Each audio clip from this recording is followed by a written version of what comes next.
What's going on YouTube? Lord Houston on LTH coming at you with a video. 713 the Space City, we in the building. So divisional week in Indy, it's another huge game for the Texans, this time in the divisional matters. And yeah, the Texans still sweep the Colts, only for the second time in their history. Swept only the second time. Yeah, last time they swept them prior to last year was back in 2016, which was the first time ever sweeping the Colts prior to last year and sweeping the Colts.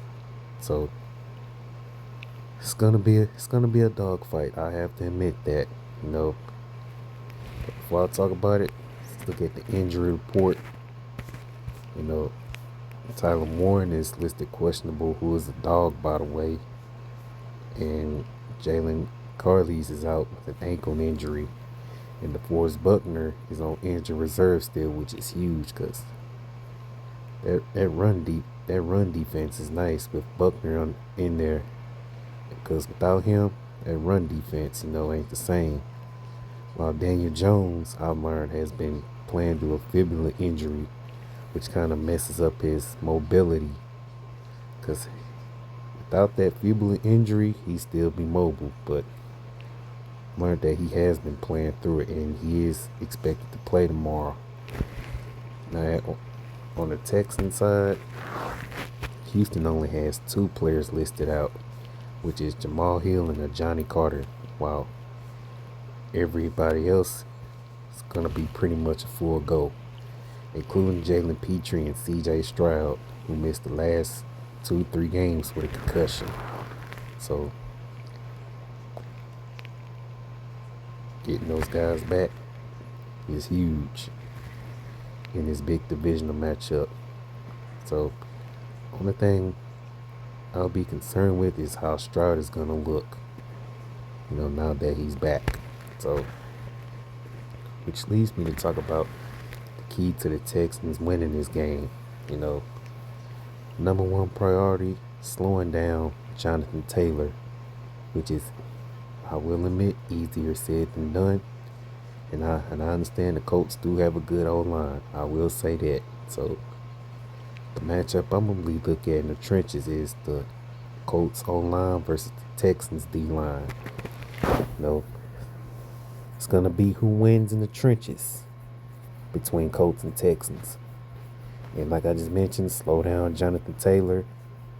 And if Tyler Warren does play, got to be willing to slow him down too, because he's capable of creating nightmares in the matchups. Linebackers and safeties got to do their job against tight ends effectively. And of course, you want to limit the big play. When it comes to like Alec Pierce, Michael Pittman, gotta slow those guys down too, because can't let them get hot. Just gotta play smart, discipline, and of course you want to limit the, defensive penalties. And of course, you want to sack the quarterback and create turnovers. Force them into, second and third and longs, to be exact. And of course, you would like to see Will Anderson and Danielle Hunter create sacks, but though it'll be nice from the other D linemen to create sacks as well, from players like Danico Autry, Mario Edwards Jr., Tim Settle, Sheldon Rankins, hell, even Derek Barnett, and not to mention, it's going to be interesting to see how EJ Speed fares against his former team in the Colts.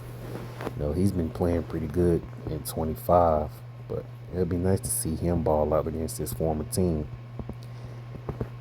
So, Stingley, Pitre, Lassiter, Bullock, all got to play their asses off, because not to mention, you don't want to give up too many big plays through the air. And also, it'd be nice to see if Jimmy Ward will be able to play this game. or if not, then possibly the Kansas City Chiefs game next week. But if not, then it is what it is, because defense been balling without him anyway, to be honest. So, got to get after the quarterback with a creative pass rush. Can't leave Daniel. I mean, whether he's playing hurt or not, can't leave him any time to throw the football, let alone find an open receiver / tight end. Hell, even pay attention to the screenplay pass plays, because can't afford to overlook that, because there's a chance that they might put that to use too, the Colts offense to be exact. So want to take away the screenplays as well, because if that happens, it's going to lead to giving up big yardage. So it's okay to try to strip the ball, but I would prefer them to wrap up, which is part of their fundamentals. Defensive fundamental football is definitely going to be key for this team. And special teams got to be better too, because can't overlook how sloppy special teams has been at times. Giving up 2 kickoff returns for TDs. One against Jacksonville and one previous game against Buffalo, in which they have won both games. I'll admit to that. But special teams got to be better, especially on kickoffs and punt returns. Yeah, Frank Ross is a good special teams coordinator, but need to fire up the special teams up, into not giving up big kickoff returns / punt returns, because that's going to lead to the opposing offenses, which great field position, which the team can't afford. So special teams got to be on point. Now, as far as the offense, run the ball with Woody Marks, because the Colts' run defense has looked shaky at times with DeForest Buckner not in there. So be able to, run the football with Woody Marks. Hell, even Nick Chubb. Run the ball with both of those guys. And of course, you want to see a confident CJ Stroud, making good decisions, and of course you would love for CJ to be patient if it means not being too careless with the rock.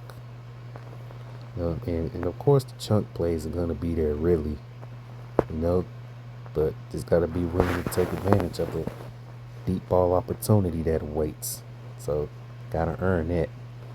And yeah, the Colts defense recently traded for Sauce Gardner, so you have to play him twice. Yeah, the Colts are good in the run defense, but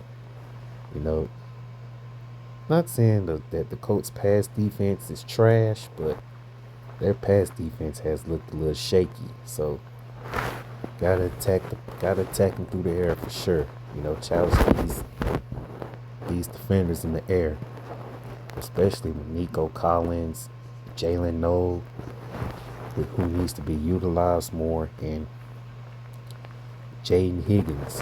Get him involved in that offense, along with Cade Stover and Dalton Schultz. Get those tight ends involved. Now that Cade Stover is back, those guys, consistently involved. Of course, spread the field. Thanks to creative play calling by Nick Caley. Got to be willing to open the playbook and put the offense in position of spreading the damn field. And of course, you want to avoid, second and third and long on offense. Get into manage those second and third downs. Third, 5 or less.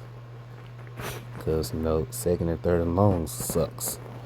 So, of course, you want to be disciplined on offense. Means avoiding crucial penalties that could lead to stalling drives. And, of course, you want to stay aggressive and don't be too conservative. Because, stay aggressive for 4 quarters. Don't turn the ball over, win the time of possession.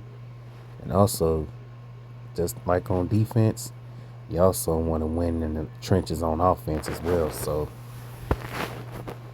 not gonna, overlook that run defense of the Colts just because they don't have DeForest Buckner. So gotta take that run defense serious.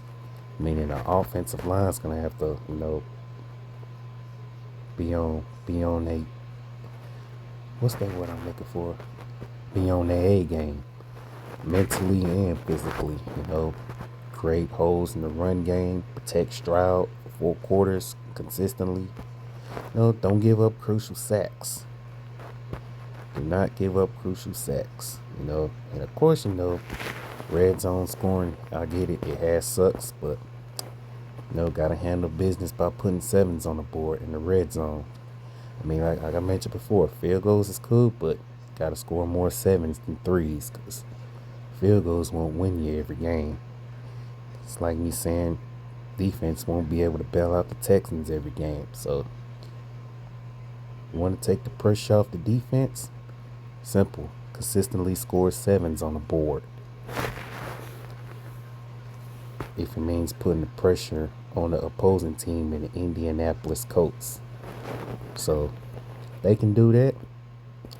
There's no excuse to why they don't walk out of Indy victorious. And yes, I do see this game being close. It's going to be a dogfight. It's going to be a dogfight. I can already see it being a dogfight. So,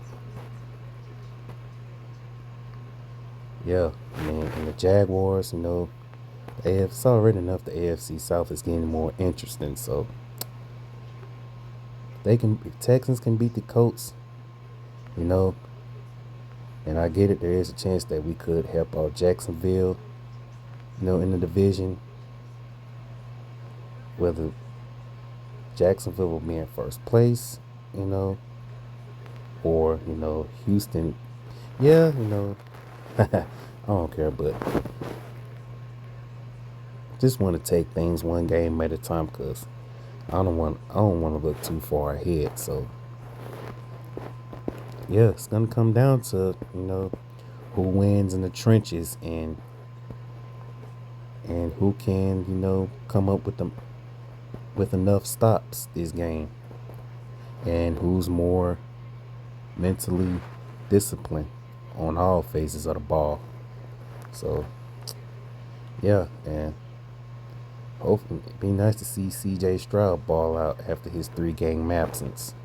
So all I need, not that I care enough for stats, all I care about is a sense of urgency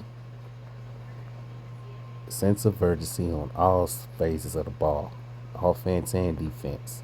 That's all I care about. But I do, before I conclude it, gotta give a shout out to the Blue Horseshoe. So if you see this video, all I'm saying is, may the best team win. So there's my preview for week 13. Let's close out the month on a winning note, and let's take care of business in Indy. So till my next video, ALTH checking on up out of here. 713 to Space City. Let's get this win.